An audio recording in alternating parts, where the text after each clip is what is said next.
Hello, fellow nature lovers. This is the third updated version of my Glacier National Park lodging video.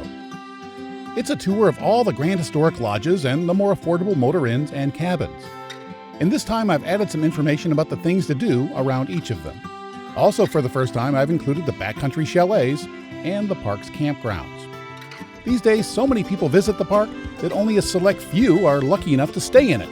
So once again, for the first time, this edition includes a section on off-site lodging, as well as all the info you need to get an entry reservation ticket.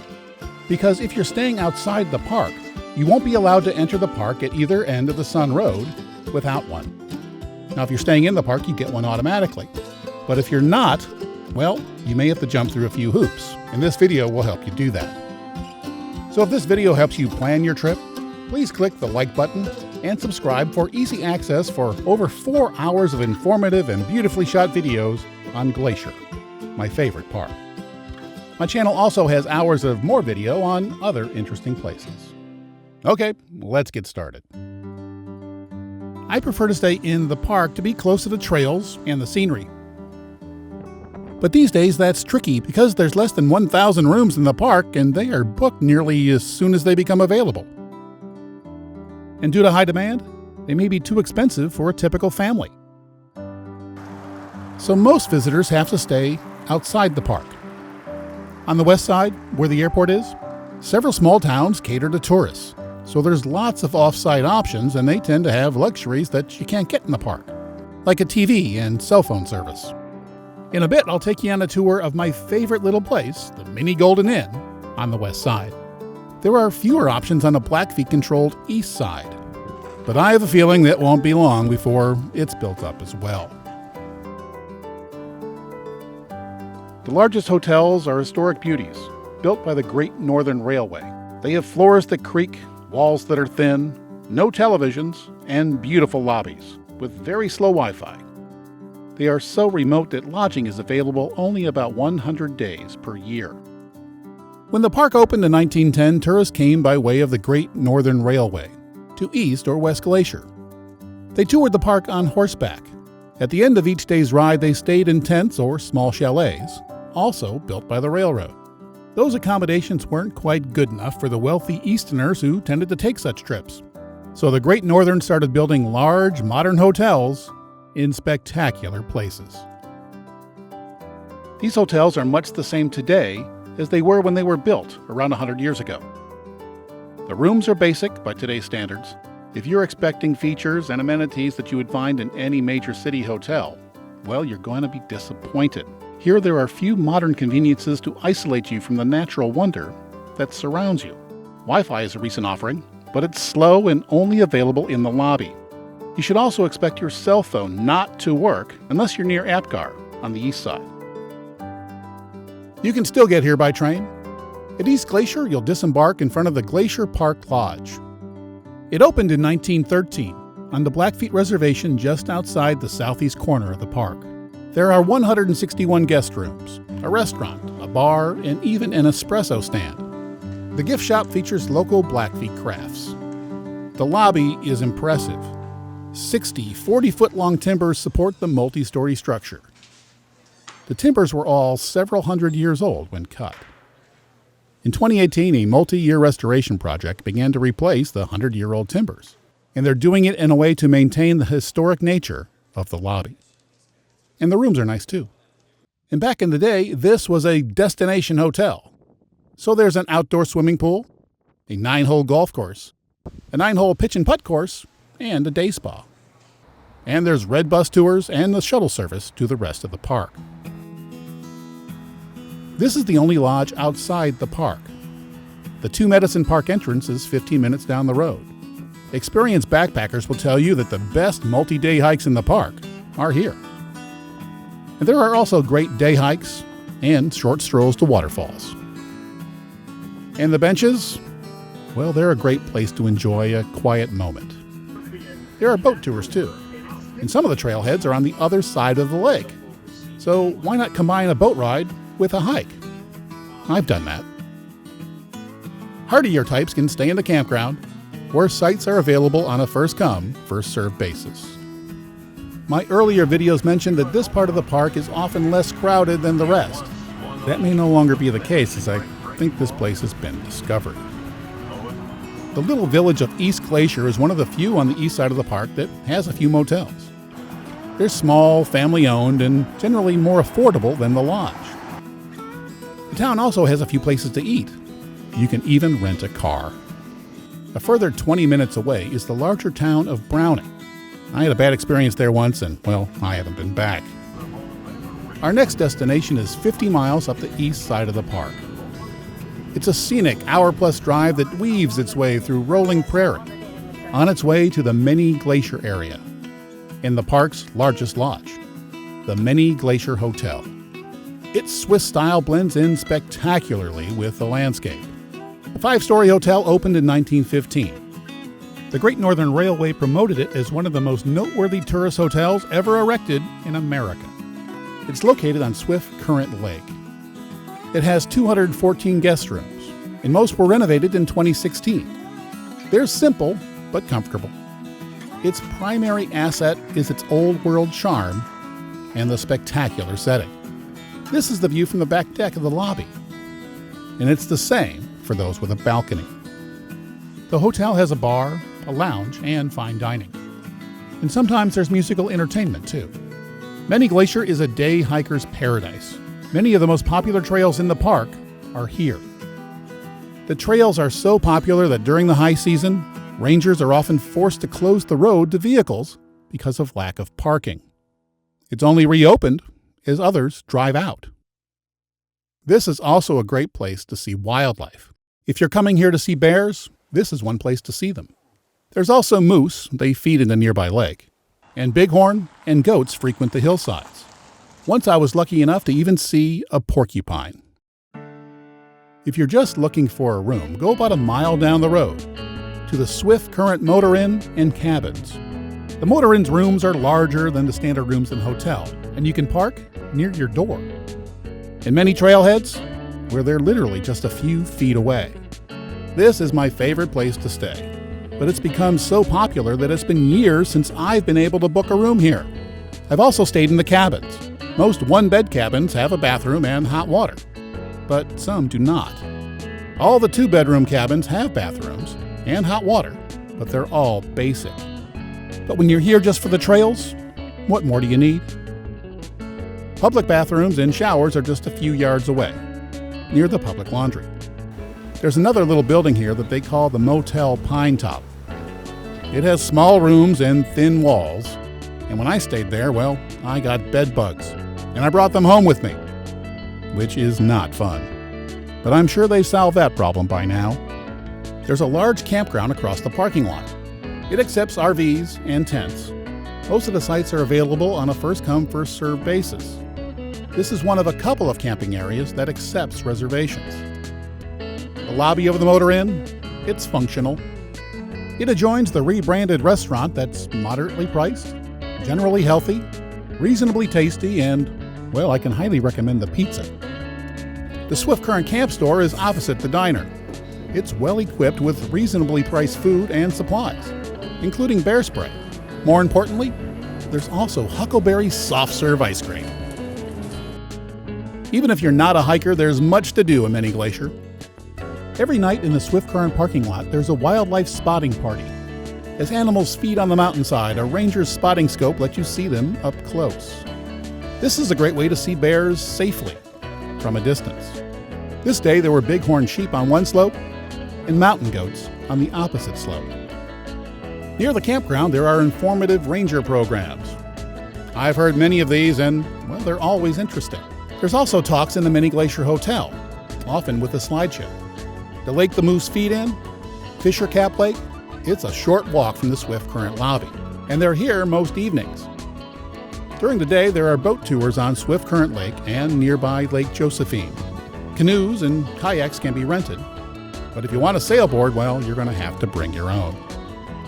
If photography is your thing, Many Glacier is for you. Sunrise in front of the Many Glacier Hotel is one of the best you will ever see. And the sunsets, well, they're not bad either.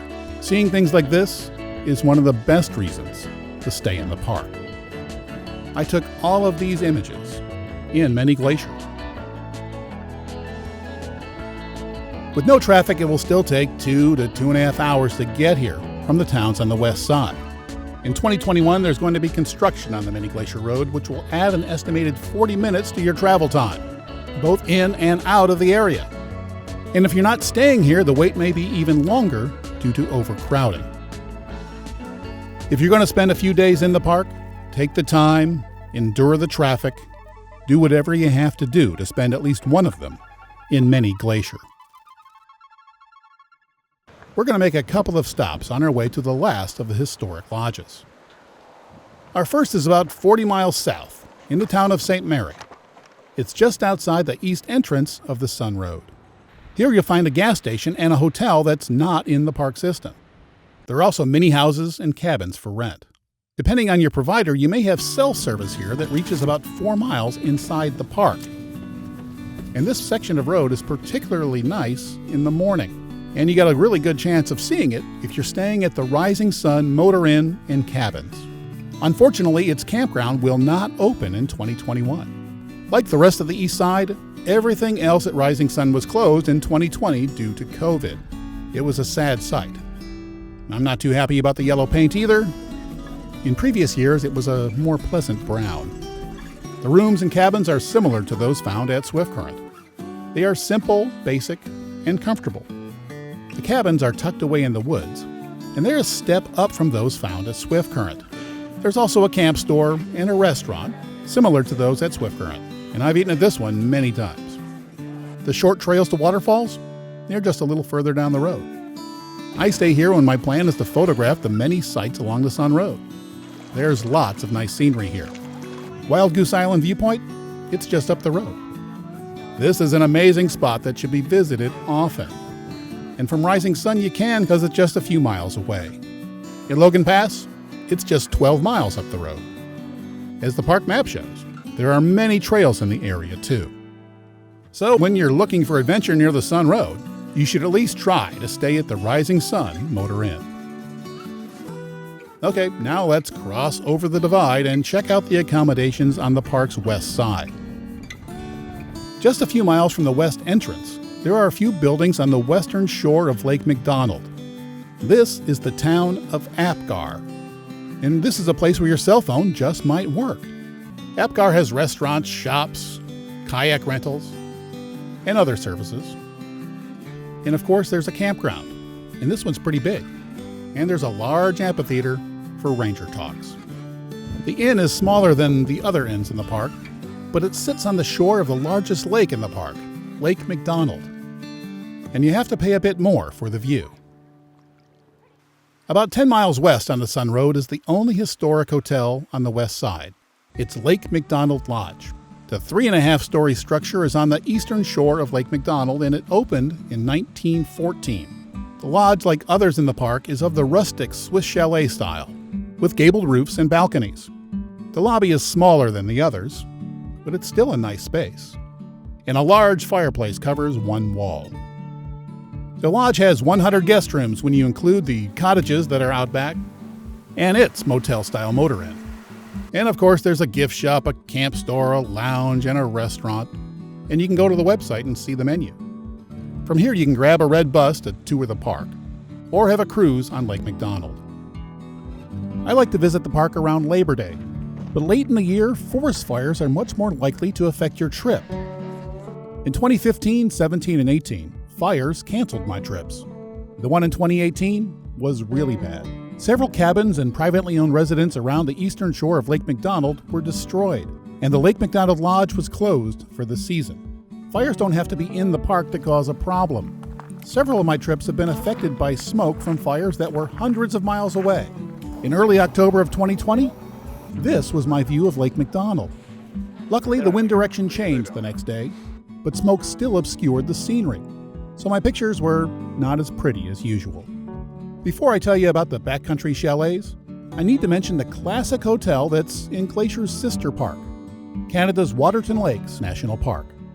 In 1932, these parks were united to form the first international peace park. It's here where the Great Northern built the Prince of Wales Hotel in a pretty good spot. As the name suggests, the hotel features British charm, with a high tea served daily. The hotel overlooks the town site of Waterton. There are a number of other hotels and tourist services in the town. The lake straddles the U.S. and Canada border. A cruise can take you to trailheads along the shore and to the U.S. side's tiny outpost called Goat Haunt, if it's open. Other water activities are available on Lake Cameron, about 20 minutes away. Hikers have several options depending on your ability. The fittest should do the Crypt Lake Trail. It's a tough one, but amazing. This old hotel has just 86 rooms, so only the privileged few get to stay here. But all of us get to enjoy the view. At the opposite end of the comfort spectrum, you can reserve backcountry camping permits throughout Glacier National Park. You'll have to pack out what you pack in, and you'll have to secure your food from bears. But there is an easier way to stay in the backcountry. Remember I said early visitors stayed in chalets throughout the park? Well, 2 of them are still around. Granite Park Chalet is in a notch below Swift Current Pass. The only way to get there is to hike. The easiest way starts 7 miles away at Logan Pass. You have to bring your own bedding, and you don't know who else is going to be in the bunkhouse with you, but it is drier than a tent. The other chalet has been recently resurrected. The original Sperry Chalet was gutted by a forest fire in 2017. It was rebuilt with the help of donations in time to accept visitors in 2021. The Sperry Chalet offers more conventional rooms and meals compared to Granite Chalet, and you can get there after a long hike, or you can come by horse with the help of a local vendor. Reservations for the chalet, like everything else in the park, are very hard to come by. And well, I've never been lucky enough to get one, but I'm still trying.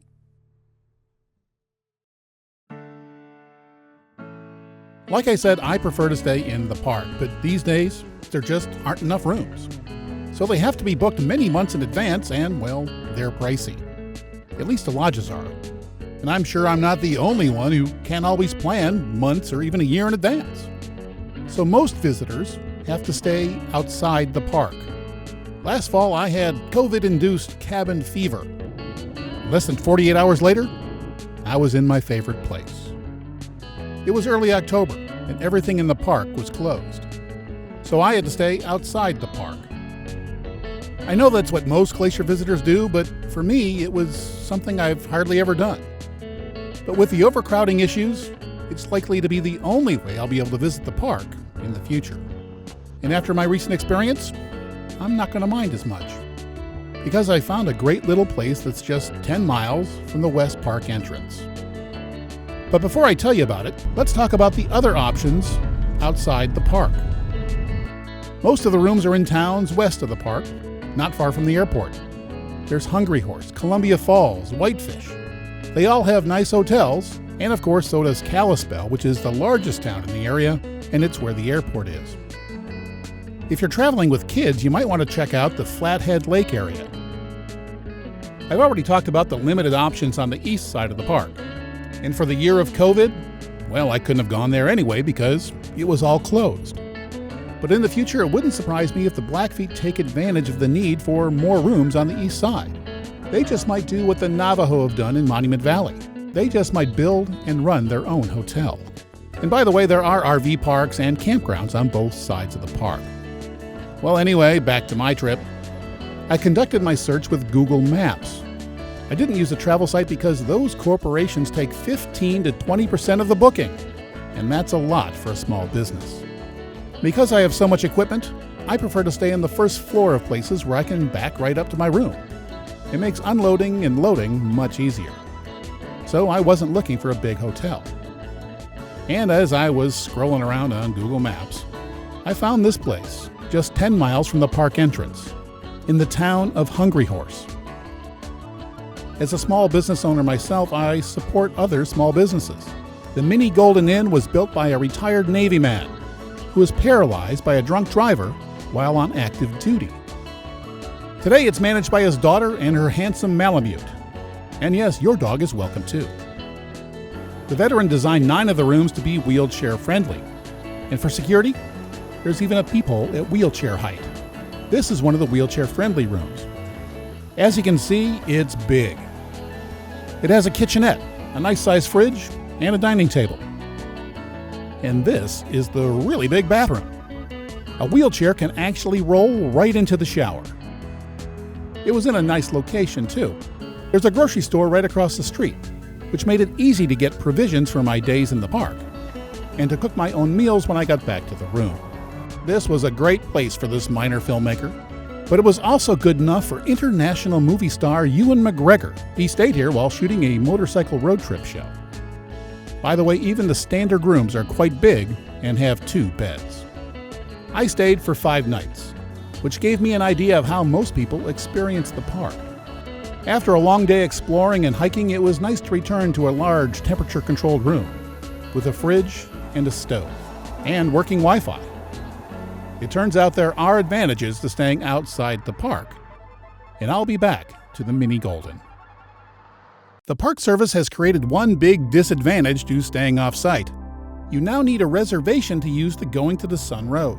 And why are they doing this? Well, let's face it, the park is simply overcrowded. Traffic and wait times spoil much of the fun. So from Memorial Day weekend through Labor Day, a reservation ticket is now required between the hours of 6 a.m. and 5 p.m. to enter the park at the St. Mary or West Glacier entrances. If you're staying in the park, or if you have reservations for a boat tour or red bus tour, well then you automatically have a reservation for the Sun Road. Print out your reservation and show it to the ranger at the entrance to get your time-stamped Sun Road ticket. Everyone else will have to go online up to 60 days before their trip to try to get one of the limited number of tickets that are available for each day. And those tickets are then good for 7 days. This is a big, important change, and you need to understand what it means for you. So check the park's website, or watch a little video I created that explains all the details. I've added it at the end of this segment. Well, that's about all I've got to say about the amazing lodges in Glacier National Park.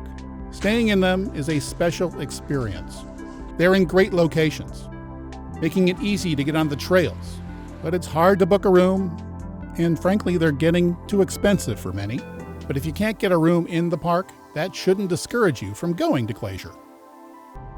There are plenty of options just outside the park boundary, and I'm surprised to say, well, there's some advantages to staying off-site, as long as you can get a Sun Road ticket.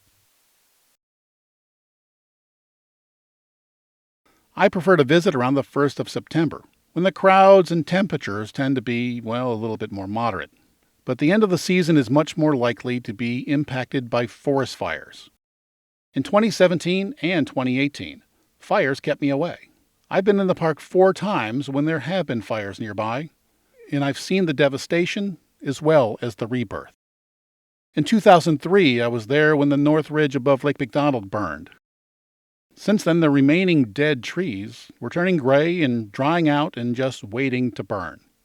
In August 2018, a storm brought several lightning strikes and several fires. In the next few days, the wind picked up and the fire quickly grew, as I watched from home on the park's webcam.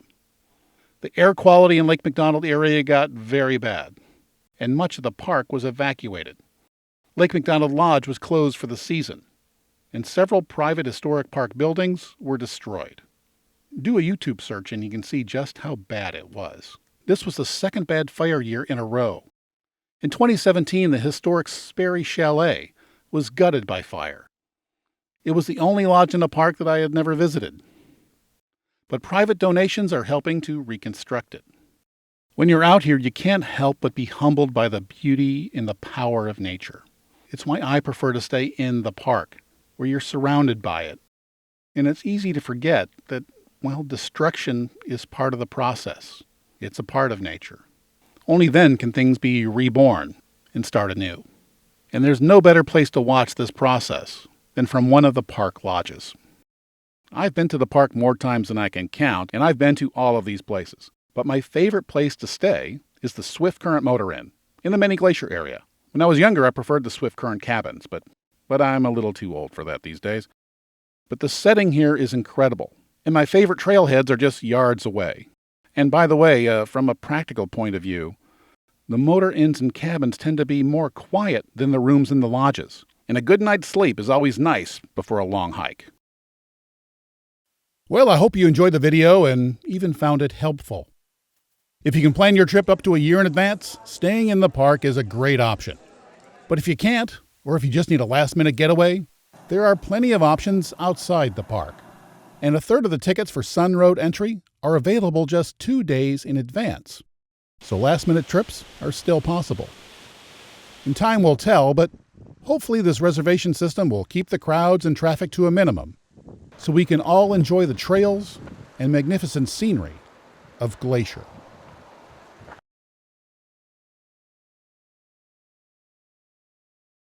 If you're not familiar with my channel, I've made several informative videos to help visitors enjoy Glacier National Park.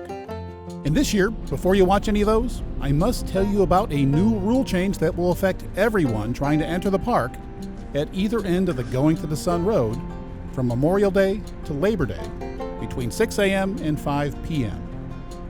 In an effort to reduce overcrowding, Glacier Park Management is requiring every vehicle entering the park at either end of the Going to the Sun Road to have a $2 reservation ticket or a documented reservation for lodging or any other park vendor service, like a red bus or tour boat, before entering the park at either West Glacier or at St. Mary. The reservation tickets will be available online starting April 29th. The dated tickets can be purchased up to 60 days in advance of your trip, and they are valid for 7 days after initial entry. So if you're staying longer than that, well, you'll need 2 reservations. In 2019, 2.6 million people visited the park during those summer months, with over 900,000 in the month of July alone. And the Sun Road, Logan Pass, and the nearby trails were simply overcrowded, and it negatively affected the park experience for everyone. So this reservation system is designed to reduce overcrowding. It'll prevent many from being able to visit the park, but frankly, it's become overcrowded, and something had to be done. Oddly, the Park Service has not said how many reservations will be available each day. There are less than 1,000 beds/campsites in the park, so those affected are the vast majority of those who stay outside the park. Fewer people in the park would seem to mean fewer people renting those hotel rooms. But apparently local business organizations approve of the plan. Approximately 2/3 of the reservations will be available up to 60 days prior to the first entry. And for those who aren't very good at planning, 1/3 will be available just 2 days before the entry date. And these reservation tickets are not needed for Two Medicine and Mini Glacier, and the other areas not accessible from the Sun Road. Those who spend the time and considerable amount of money to come to Glacier, but who could not get one of those reservations, will likely flood to these areas. And there's no doubt that these areas will be even more crowded this year, and daily closures due to overcrowding can be expected. To get an idea of how frequently these areas are closed, check with the park's website in the days and weeks before you come to see closure patterns. By the way, in Mini Glacier, road construction delays are expected to add up to 40 minutes to your travel time anyway. There is little doubt in my mind that next year, reservations will be required for these areas too. I've made the long, expensive trip to Glacier most of the last 25 years. But in recent years, the traffic and crowds and forest fires convinced me to cancel. And yes, the lack of affordable room rates in the park also was a bit of a problem. So last year, I decided to go to the park in early October. The fall color was incredible, and I found a great little place to stay just a few miles outside the west entrance. Though the parking at Logan Pass and Trail of the Cedars, well, it was hard to come by about 8 a.m. But the trails and the pullouts along the Sun Road were definitely less crowded than during the summer months. It convinced me that I need to make more off-season visits. And with this new ticket reservation system, there's likely to be revisions. So if you're going to the park this year, check with the park's website frequently. And when you come, don't forget to bring your reservation ticket for the Sun Road and to print out your reservation if you happen to be staying inside the park or using a boat tour or taking a red bus tour. You will need them at the park entrance on the Going to the Sun Road on either the east or west side from Memorial Day weekend through Labor Day between 6 a.m. and 5 p.m. Please find and click the like button. It's hidden pretty well if you're watching on your big TV. And consider subscribing to help support this channel. And Patreon donations? They're also extremely welcome. Now I'll hope you watch at least one of my guides of my favorite park. They're designed to help you plan your trip and show you just how beautiful the park is.